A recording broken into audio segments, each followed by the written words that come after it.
In Berlin, the CIA and the KGB find themselves face to face.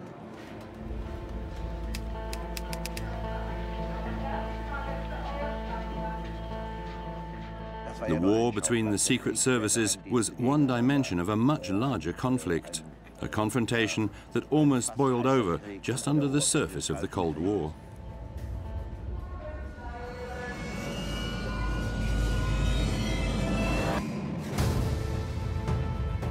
Peter Volter, agent in the service of the Soviet bloc. Between 1978 and 1988, he carried out nearly 100 tense trips between West Germany, where he lived, to East Berlin to deliver information.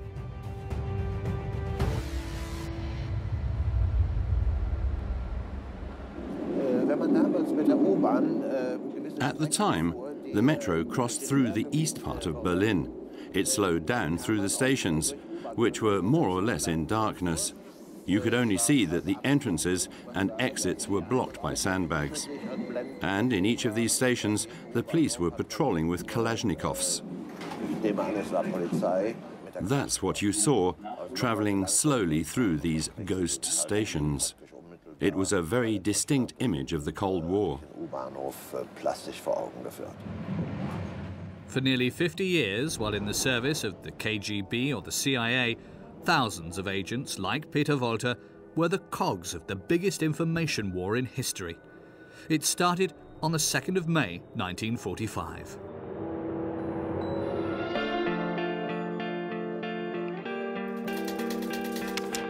L'ennemi allemand vient de capituler devant les armées alliées de l'Ouest et de l'Est.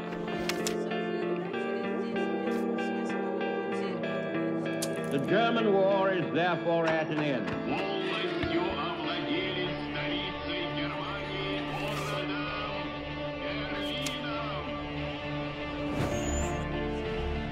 Two worlds now face each other. Two blocks clearly defined and in the heart of East Germany. One city that will become a battleground. Berlin, split into two. A new war is brewing, but this one won't be fought head-on. It's a new type of war, a secret war of lies and intoxication. CIA, KGB, the aim of each is to establish their influence and impose their ideology.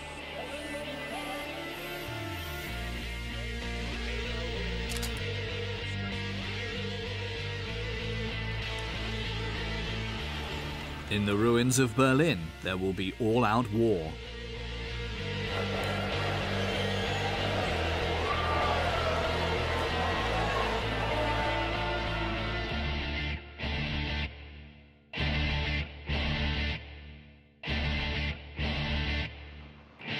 The smiles and handshakes are forgotten. The winners are still not allies.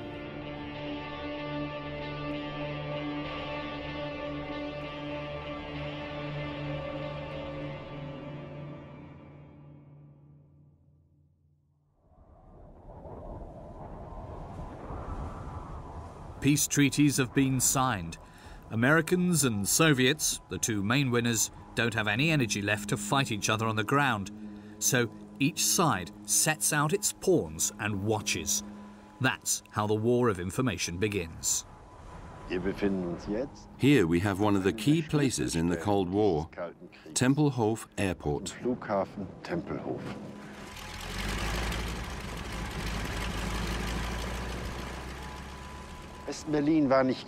West Berlin wasn't situated just anywhere.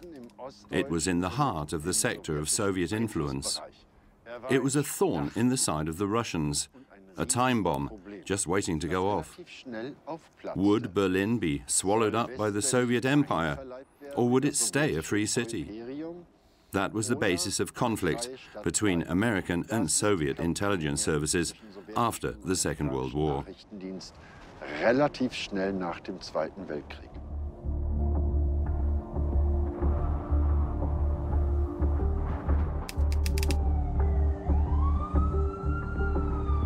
In the United States, they soon realized that things may get stormy.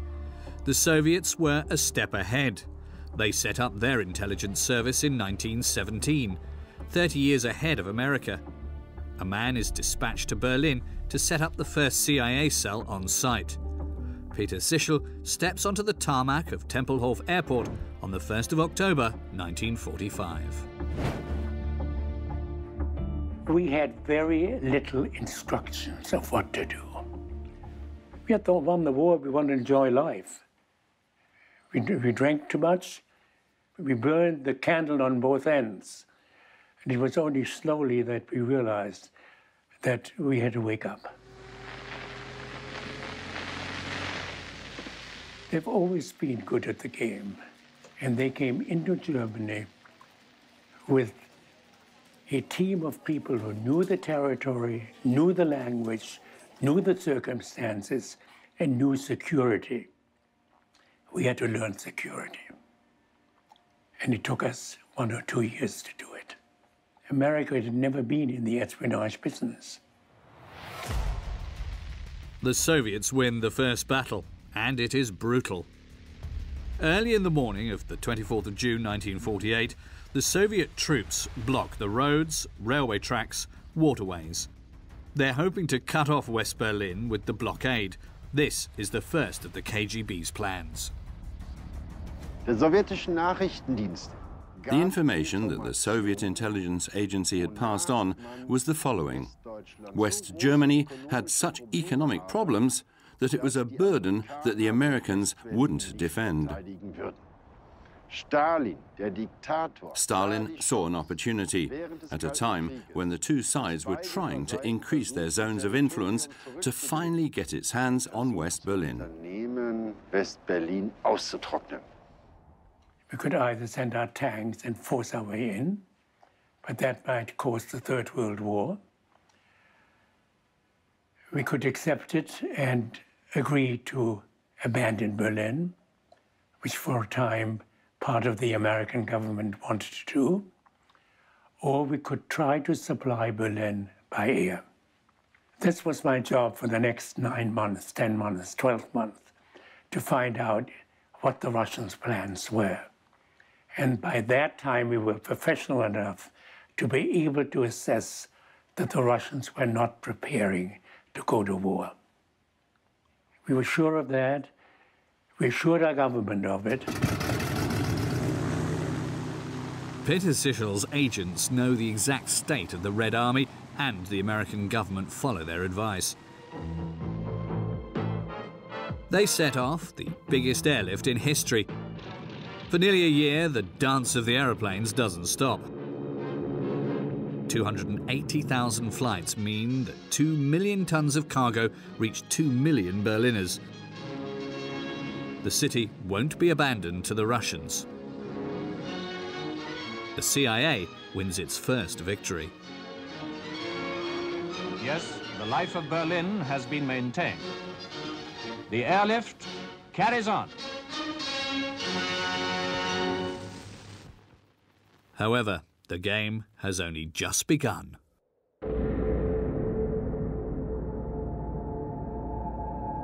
Since Moscow at the start of the 50s, Stalin is leading an ideological battle against the world. In Korea, Vietnam, China, the communists are taking hold. The KGB is still there behind the scenes. Berlin is the western limit of the empire. New agents are put in charge of strengthening its position.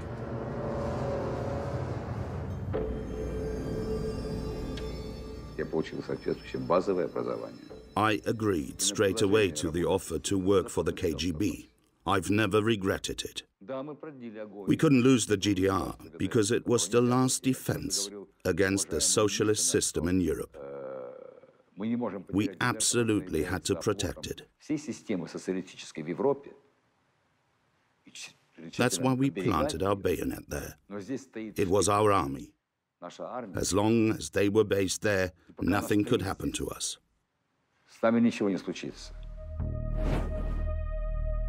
Georgy Zakharovich Sannikov, a pure product of the KGB.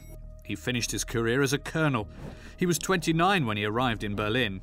The headquarters of the KGB, which terrified everybody at the time, Karlshorst, south of Berlin.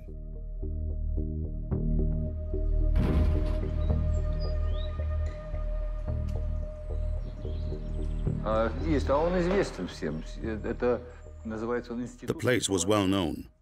It was the Saint Antoine Institute, a former monastery. A few meters from the building where the Nazi surrender was signed.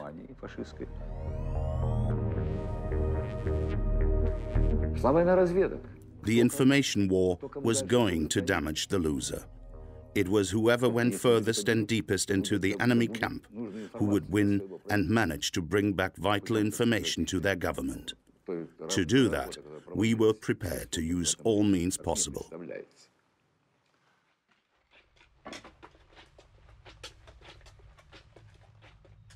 At Karlshorst, nobody suspected what would happen next. The danger would come from underground. The CIA was secretly preparing a plan that could totally change the ratio of power. It became very clear to the Americans, British and French how little they knew about the Eastern Bloc. The Soviets had much more information. It was easy to get. There were telephone directories with details of all the American units, names of their directors and their phone numbers. None of that existed on the Russian side.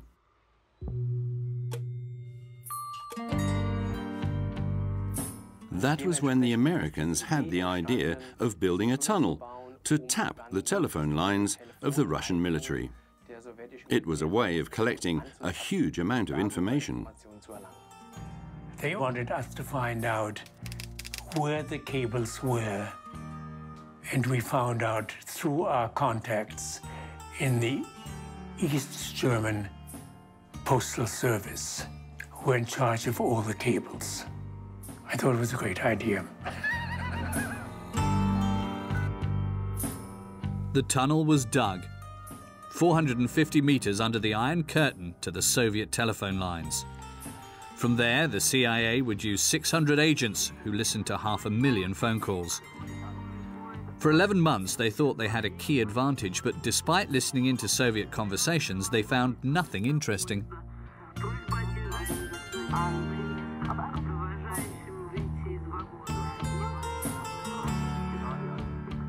What the Americans don't know is that a man has betrayed them.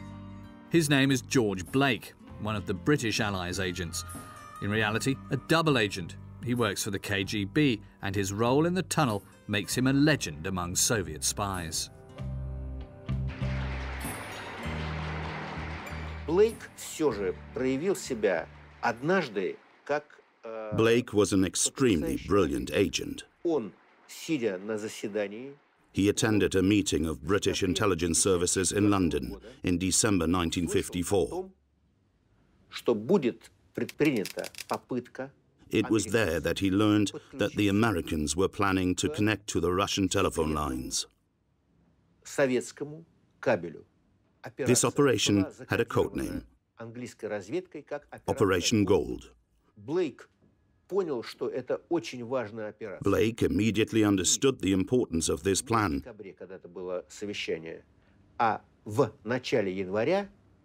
And a month later, all of the information and technical brief for Operation Gold found their way onto a desk in Moscow.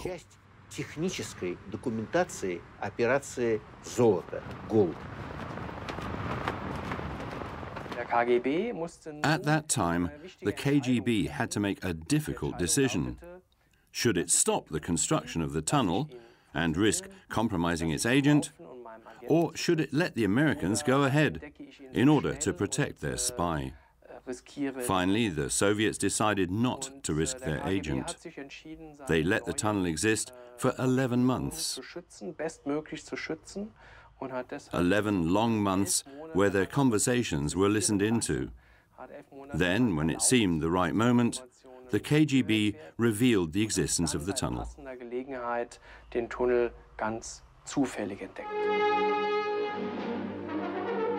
Journalisten aus aller Welt besichtigten den amerikanischen Spionagetunnel in Berlin. The tunnel helps the Soviet propaganda.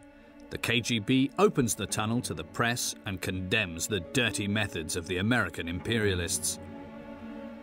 George Blake is finally unmasked, but he manages to escape to the east. He spends the rest of his life mocking his former friends in the CIA.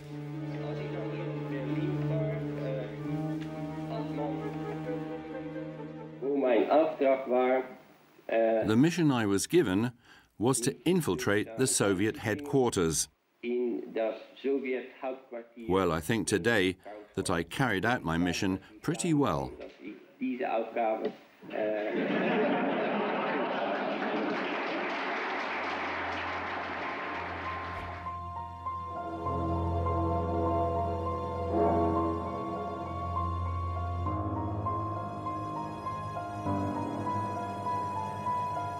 In 1961, East Germany barricades itself, and the duel between the KGB and the CIA materializes as a scar in the heart of the city. With the Berlin Wall, the Cold War reaches its peak. All contact is broken, and it becomes vital to have men on the other side. Again, this time the KGB has a local advantage that the CIA will never have: the Stasi, the intelligence service of East Germany. From 1958, Moscow puts one of its men at its head. He goes on to become a myth, a legend. He is known as the man without a face.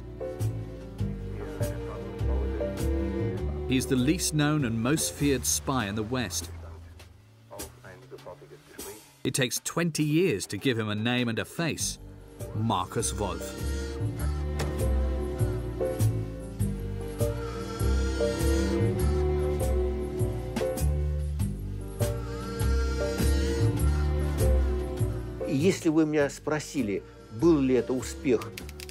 Was Wolf's appointment a success of the Soviet secret services?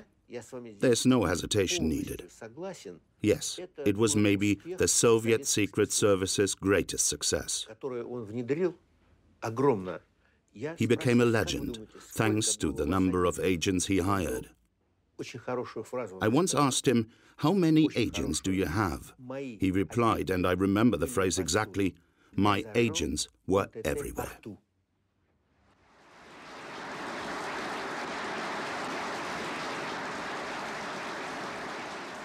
Here is Markus Wolf in 1981.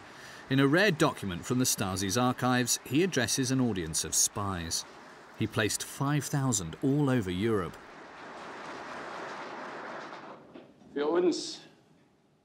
In honor and respect of the great tradition of Soviet spies, we have to follow these men's example. Together, let's begin by paying our respects to the founder of the KGB, Comrade Felix Edmundovich Dzerzhinsky.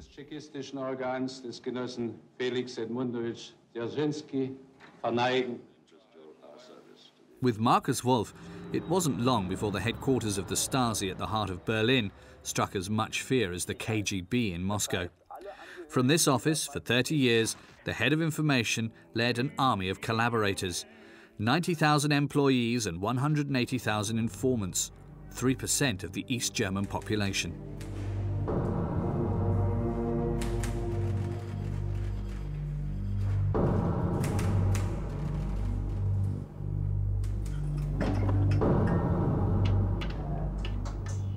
In the basement of the building are the Stasi archives, tens of thousands of meters of shelves of files. Inside are names, places, faces, lives examined and spied upon. Nearly 1 in 3 East Germans is on file here. Under the KGB and the Stasi, spying in the East has become an impressive machine. Well, he was certainly very much an intellectual, I would say. He was one of the master spies of the Cold War. He certainly was very effective, especially in the later years, in terms of spying on the West, in terms of gaining secrets from the West, technological secrets. He had some very high-placed spies in West Germany, for example, Gabriele Gast at the Bundesnachrichtendienst, the West German intelligence service, regularly supplied reports about NATO, about NATO policies, military policy, about even CIA intelligence documents. Markus Wolf orchestrated this huge collection of information, and at the start of the 70s, it was key. The Soviet Union and the United States are both in the arms race, and between them, they already have over 40,000 nuclear warheads. Thanks to its spies' reports, the KGB is always a step ahead. It always knows the positions of the American missiles, the state of NATO's troops, the real threat that America poses to the USSR.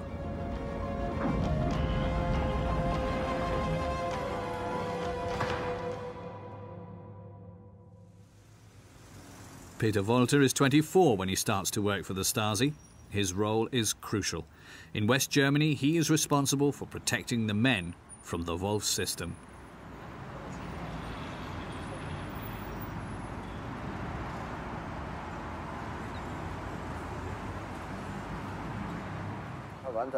A distant relative headed the translation department for the West German Counterintelligence Agency. That gave me access to these offices, situated outside the bounds of the high security area. My visits were never recorded. This relative let me in, and I could see all of the documents on his desk. I could go through them, and I found some very important names that I felt were important to relay.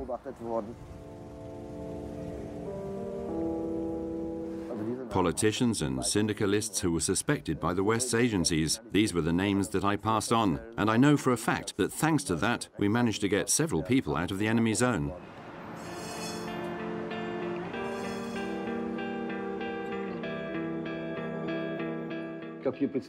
We were stronger because we had ideology on our side, which wasn't the case for our enemies. It dictated the actions of all the agents of our secret service. I can assure you that, unlike others, it was our ideals that drove our efforts. And that's probably why we worked better. We knew clearly which interests we were protecting.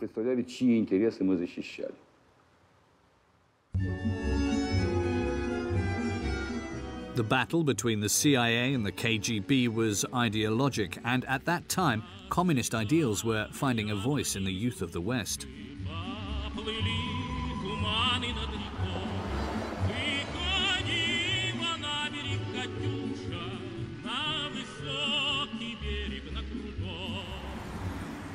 Peter Wolter is convinced that he can change the world. False papers allowed him to make hundreds of trips to the east without raising suspicions. His contact with the Stasi lives here on Stalin Allee, Stalin Avenue, Little Moscow. Here in this building was a secret apartment. It was rented to a woman, an older comrade who was over 80. I had her phone number because, of course, I couldn't directly call counter-espionage from West Germany. So I called Aunt Gertrude. I suppose she really was called Gertrude. She noted down what I had to say. For example, Aunt Emma is ill and can't come to the family party, which meant that my meeting with my Stasi comrade had to be postponed. We'd established a list of code phrases that she noted down, then she passed them to the Stasi counter-espionage over a secure phone line.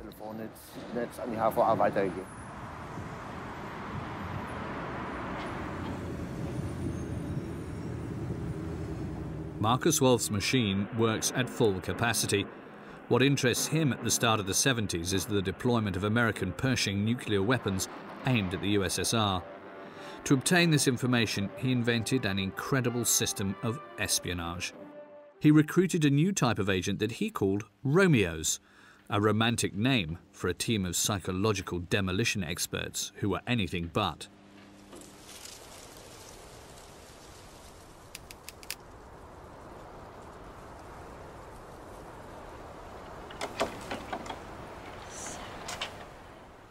Gabriele Klim has fled Germany, but she can't escape her memories.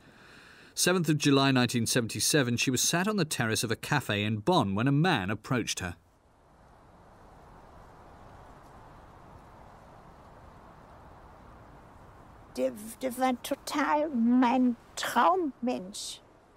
It really was the man of my dreams. I'd always imagined the perfect man, and suddenly there he was in front of me. I didn't think men like that existed. My first instinct was to run away, but I stayed. We saw each other several times in 1977, and it went very quickly. He quickly told me he loved me and wanted to marry me. It went so quickly that we planned to get engaged in January 1978. Gabriela was 32. She was a translator at the United States Embassy. For her, the meeting was like in a romantic film. However, her Romeo's love wasn't quite what she thought. This love had a price to pay, and that was the confidential documents that passed through Gabriela's delicate hands.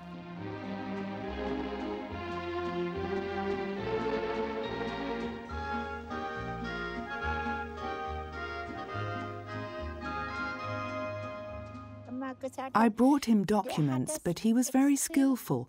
I didn't even pay attention to the documents that I brought back, and he kept telling me it wasn't important. And then the Romeo becomes more insistent. He vanishes, then reappears. Marriage is forgotten. Romance gives way to blackmail. Gabriela takes more risks to try and save their love. The documents that the embassy no longer needed were put into bags that were then burned.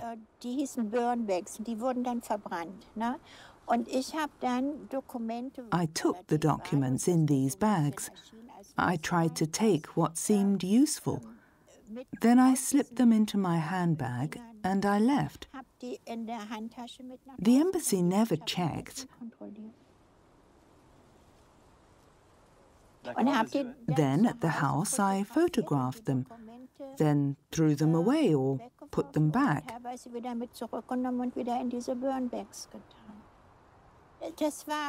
There were documents about weapon systems, like Pershing missiles, that I do remember. It's a technique of compromise, of compromising somebody who ultimately, when compromised, can't afford to admit that he has given information to his mistress. We tried the Romeo business ourselves, very much later on the Soviets. It never worked. Why? We never found the right woman. We never found the right girl. Or the right Romeos. The Soviets were much more successful. For the Stasi, I wasn't a person, just an instrument.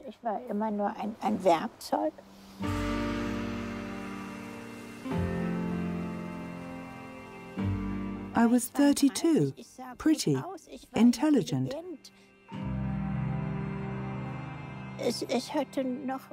I had my life ahead of me. And then this outside force arrived, totally aware of his actions, and decided to end the life of this woman. Sometimes it's okay, and sometimes not at all.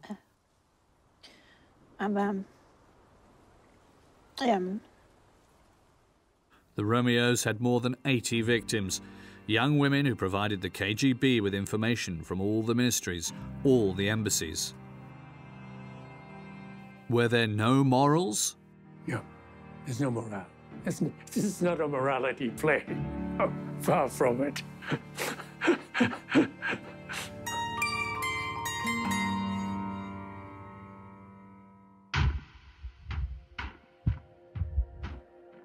The CIA was equally lacking in sentiments. In the middle of the 1970s, the communist system was more and more criticized. The police state had enemies inside. These were the men that the Americans recruited. After infiltrating enemy lines, they blend into the background and stay invisible.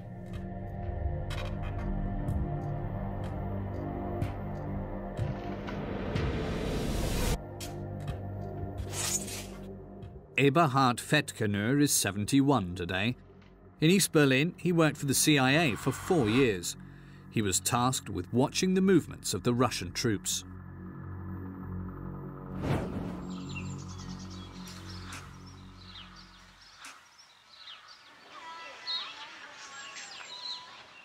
That was the first, how do I say, my first spy training.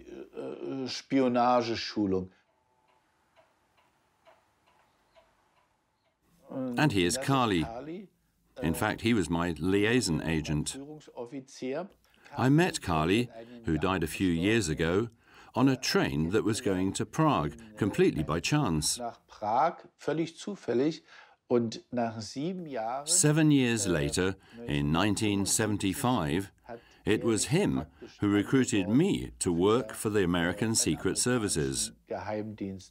I didn't feel like East Germany was my home. I dreamed of living elsewhere, in the West. I also had a very romantic image of America.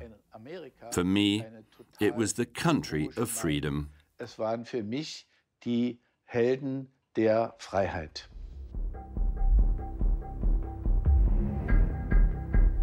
It was easy to recruit agents. It was very difficult to recruit good agents because a lot of the Germans, they wanted to show the hate of the Russians. We were not interested in that. We were interested in information. And a lot of them got caught because they wanted to be heroes. And what happened to them, to those who got caught? Some of them got executed, some of them ended in Siberia. It was not a nice game. Wenn ich das so sagen darf, I started to think about this job all the time. I was always asked for more, to go to places further and further away. For example, one day they wanted me to go and observe the Soviet Army's biggest petrol depot. After a while, it became too much for me. Irgendwann zu viel. Vor allen Dingen war auch meine Frau die treibende Kraft. And also my wife was implicated. She helped me to decipher the coded messages on the radio. She begged me to stop this nonsense. Diesen Unsinn zu lassen. Natürlich wurden die Ängste immer größer. Of course, I became more and more scared. Today, I don't know how I managed to sleep at night, to work normally, to carry out my job as engineer, when I was living with a sword of Damocles over my head. Obwohl ein Schwert praktisch über mir schwebte.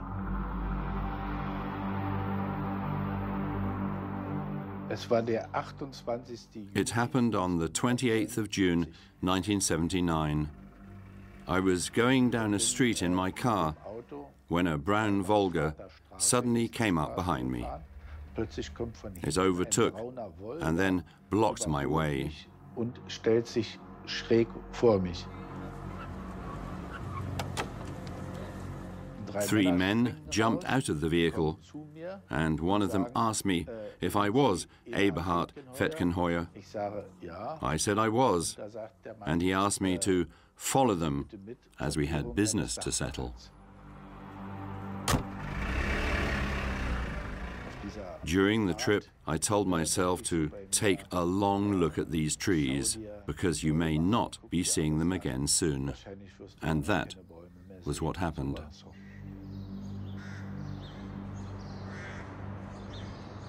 Eberhard Fettkenöer had fallen, and the CIA had lost an agent.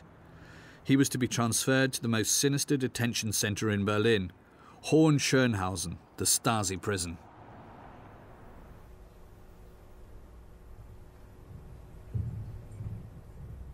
Here he was interrogated by Secret Service agents, quickly judged, then convicted for spying over 4 years on Soviet military bases.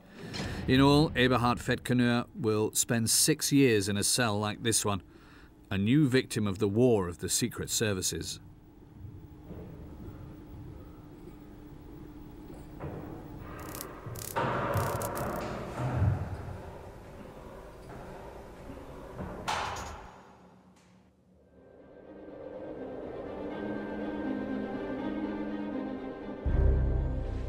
The CIA and the KGB continue this fight, by each side trying to uncover traitors.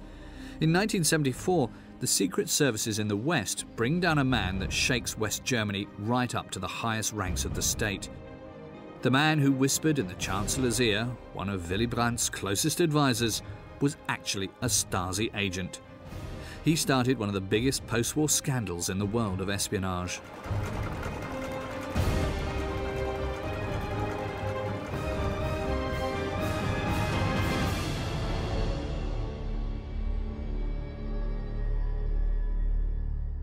His name was Günther Guillaume, and he moved to the West at 29. With his wife, he settled in Frankfurt and joined the Social Democratic Party. Officially living the life of a normal citizen, this exceptional spy climbed all the ranks of what became the ruling party.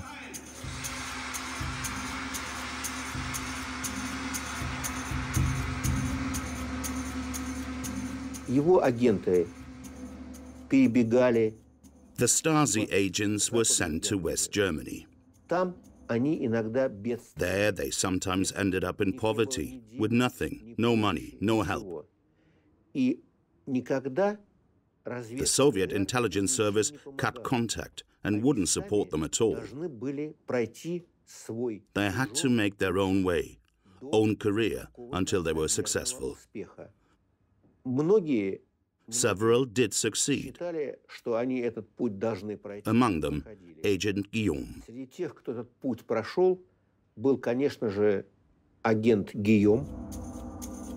It took Günther Guillaume 20 years to reach the Chancellery, 20 years spent delivering documents on the West German political orientation.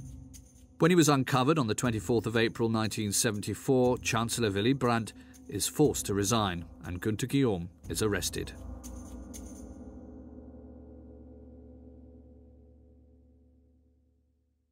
It was very early in the morning. Apparently, the police and the secret services always come very early. What woke me up was the noise, a racket all through the apartment, voices. And there in the doorframe, I saw my father.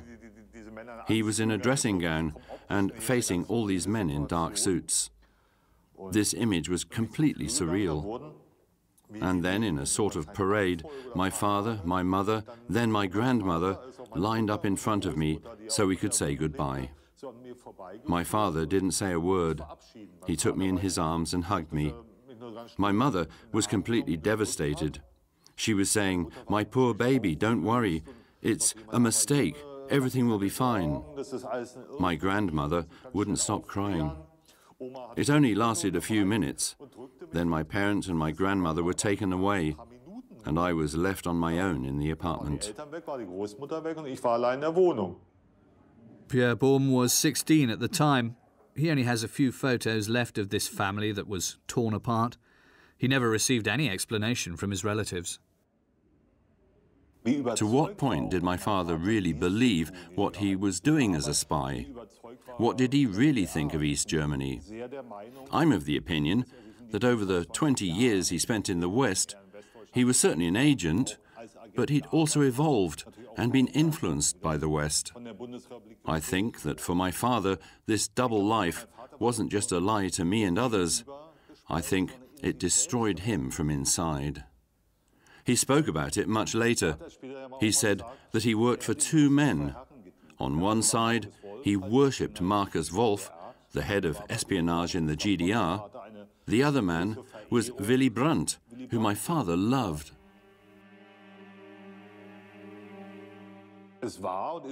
I'm certain that it was difficult for my father, right until his death, to know, to analyze what he really was. This man with two faces was tried and sentenced to 13 years in prison. In 1981, Günther Guillaume is released and returns as a hero to East Berlin. He's welcomed by the man who made him the most famous spy in the Cold War, Markus Wolf. Günther, willkommen daheim. Danke dir für alles. Wir danken dir, Günther. Erstmal herzlich willkommen. Alles, alles Gute zu Hause. Gut, dass die lange Zeit nun endlich zu Ende ist. For me, a process was started which lasted a long time, and maybe still goes on today, well after the deaths of my parents. This process maybe won't have an end, because I live in a permanent search to find the real identities of my parents. Who was my mother? Who was really my father?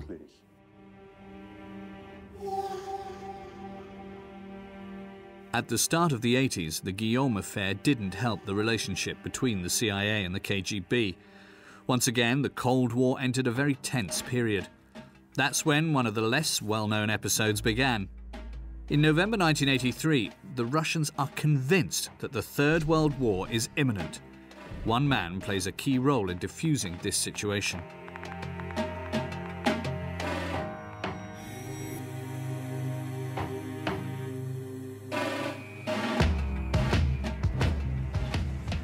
Klaus Eichner is now 76. He was a colonel in the Stasi. His job was to go through the information gathered by agents on the ground. In 1983, NATO began large-scale military maneuvers. The tension was so high that the Soviets genuinely feared that nuclear missiles would be fired at any moment.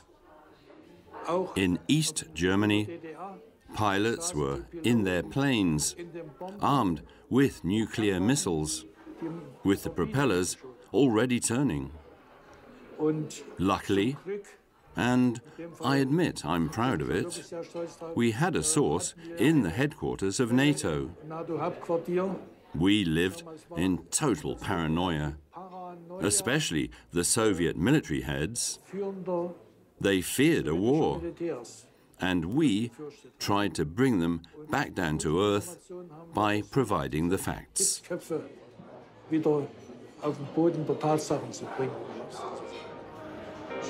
In Moscow, the authorities are convinced at the last moment that NATO aren't planning to attack the USSR. The threat of nuclear conflict dissipates. There, our agent, who we called Topaz, played a decisive role. And nobody at that time knew that we were on the brink of war.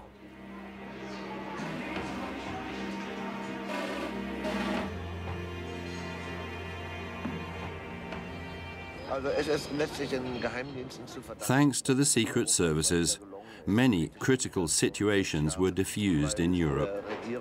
In general, it's known that governments lie and cheat. To know their real intentions, you need to have an authority with independent information to mutually keep tabs on each other. The secret services contributed to peace in Europe. They allowed explosive situations to be identified enough in advance to be discreetly settled by the diplomats.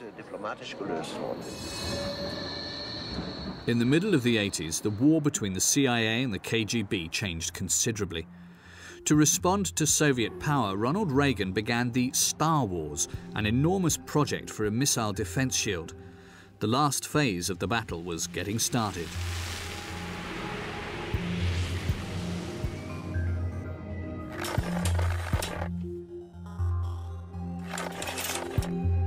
In Moscow, these photographs that piled up on the desk of the intelligence service worried those at the highest level. The Americans were striking a blow that could be fatal to the USSR.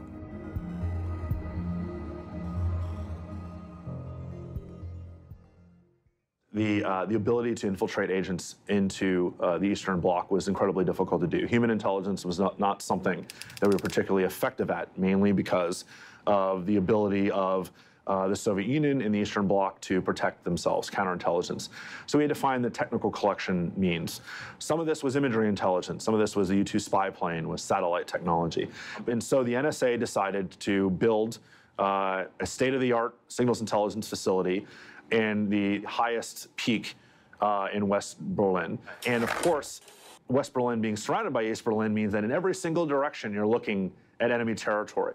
So it's the perfect place to put a intelligence gathering radio facility. And in doing so, they were able to listen even beyond just East Germany, actually into the Eastern Bloc. And it was incredibly important for gathering information during that time. Teufelsberg, the Devil's Mountain, a visible sign of the advantage that the CIA was gaining on the KGB. The USSR's economy is dying. Moscow is no longer capable of financing this Cold War and following the United States. At Teufelsberg, hundreds of American agents are driving this monster of technology. 30 years later, the empty carcass of the beast remains.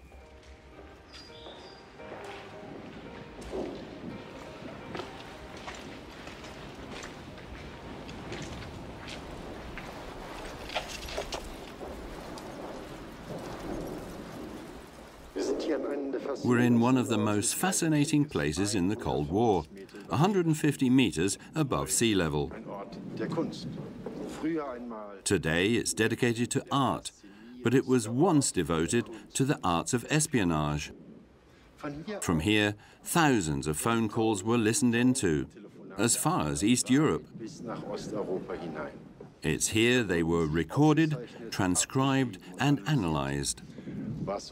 Everything Washington knew was based on the work carried out here. From up there, the CIA agents watching the Soviet bloc struggle and its empire crumble away. It's the beginnings of peace.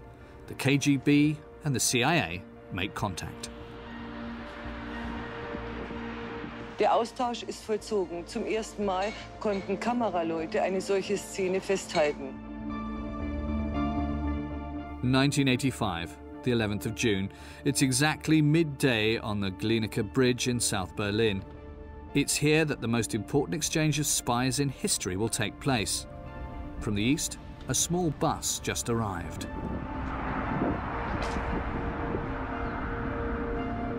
Dann kam There was this bus ride from the prison. The pressure was so intense that I kept asking myself, what is happening? What are they going to do to me? You're not really in control of yourself in these moments. You've reached the limits of what a person can psychologically stand. On the Glienicke Bridge, a ballet of armoured vehicles. The American, Richard Burt, in black sunglasses, goes out onto the bridge. He greets Wolfgang Vogel, the man who negotiated this exchange of prisoners for the Stasi. Smiles and handshakes are exchanged. Never in history have the CIA and the KGB been so close. On one side, 4 Soviet spies captured by the Americans are returned home. On the other, 23 agents recruited by the CIA and imprisoned by Moscow. On this bus is Eberhard Fettkenöer.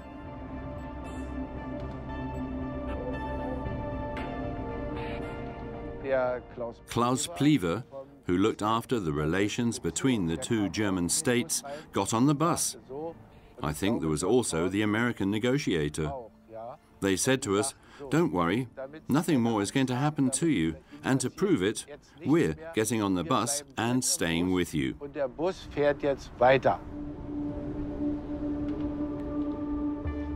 When I crossed the line that marks the border, I remember it like it was yesterday.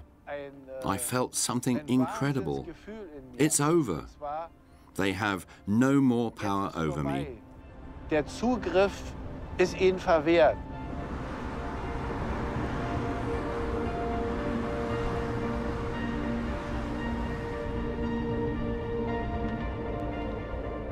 Each side took their men.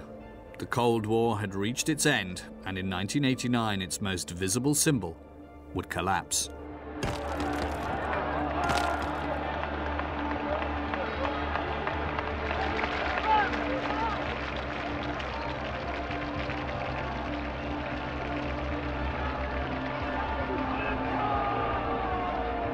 I think the fall of the wall, it was the victory of the West. It's a big victory in the West, because it It proved that the system they built could not sustain, could not last, and that you could not isolate a society from the rest of the world.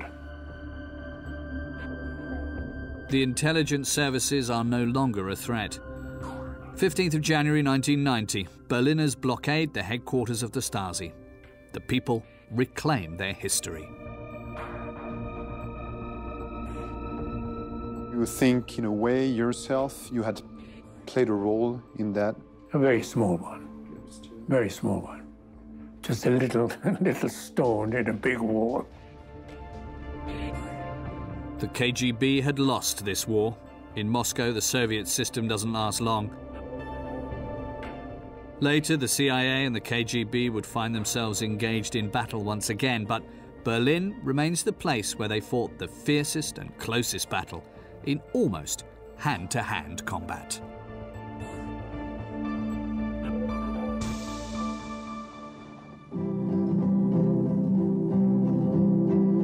Wir nennen sie Kundschaft